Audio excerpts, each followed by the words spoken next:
We sat down with a group of leaders about a week ago and explained the system and the plea bargain that we had offered to Marissa, that I offered to her, sat down with her, hold on a minute, and we explained to her that when she discharges a firearm in the direction of human beings, that the legislature says it's dangerous. And one of the reasons is because the bullet went through the wall where the children were standing.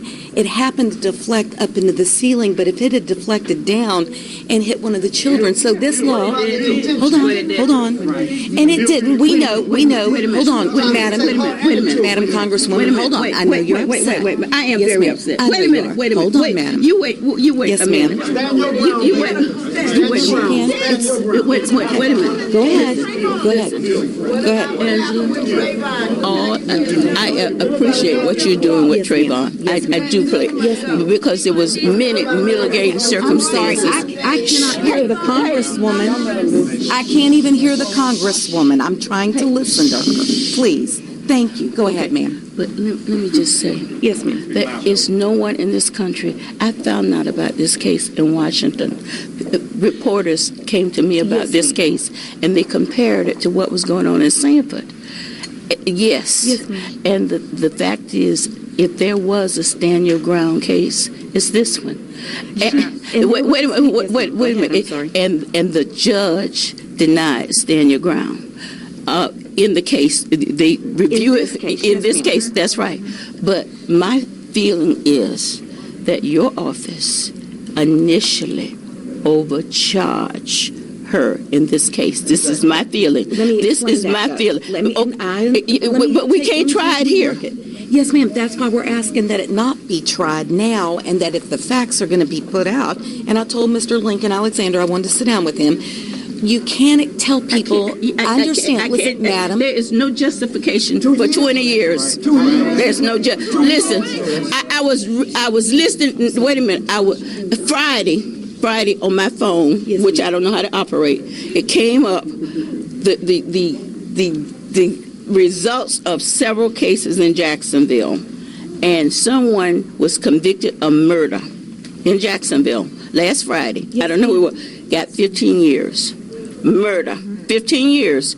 White male, murder, 15 years. I need to know the name. Yeah, but the point is, okay, listen, murder, 15 years. Yes, ma'am. Last Tell Friday. Me the name of the case, but let me, and I'm sure it was mitigating circumstances, just like in this case. In this case, I understand what could have happened. Yes, ma'am. But it did not happen. Did not happen. And so all we was asking, and all the community is asking for, is mercy and justice. Congresswoman, I showed her mercy when I sat down with her. We offered her mercy. And 20 years is not even justice. Now, can I ask you a question? Yes, ma'am. If my two young victims were standing here, what about the gag order? Wait a minute. If my two young victims were standing here, was there a restraining order against him at the time? Yeah. They had a restraining. Yes, ma'am.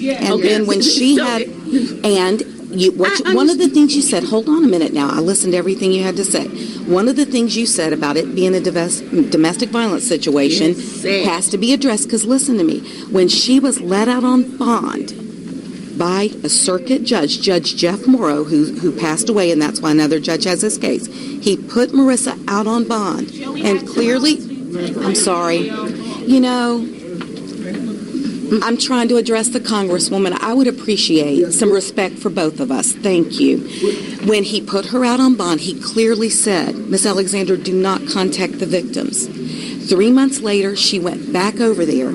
She gave him a black eye, and we have the pictures and the police reports and the testimony. Hold on a minute.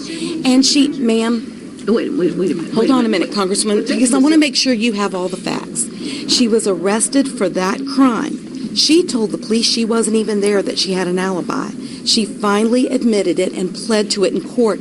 That's why she got put back in jail, Congresswoman. Okay. She was out on bond. Wait a minute. Okay, yes, I understand what you're saying about this. Wait a minute. The second incident. Yes, ma'am. What we was convicted for today was the first incident. Yes, ma'am. Okay, so the second had nothing to do with the first. It comes in because she violated the judge's I order. understand So that. offering, hold on a minute, let me finish. But would you So offering her probation where she had already disobeyed a judge's order is not something we can do. If we did that for anybody else, everybody would be in an uproar. So we looked at it, we looked at it and said, okay, you violated the judge's order, you went back, you hit Rico Gray the second time, but we're still going to look at your mitigation, and we did. And we offered her 3 years and kept that open. No, ma'am, 3 years in the prison, which is down 17 years off of the 20 years. And we offered that to her and kept the offer open until right before she chose to go to a jury. Now, and I understand that, but you asked, did we show her mercy? We offered her a plea bargain. That's what we offer in cases where we weigh. I have an obligation to those 2 children. Wait a minute. Wait a minute. No, Rico Gray Jr. said she shot at them, but he wasn't afraid, is what he said.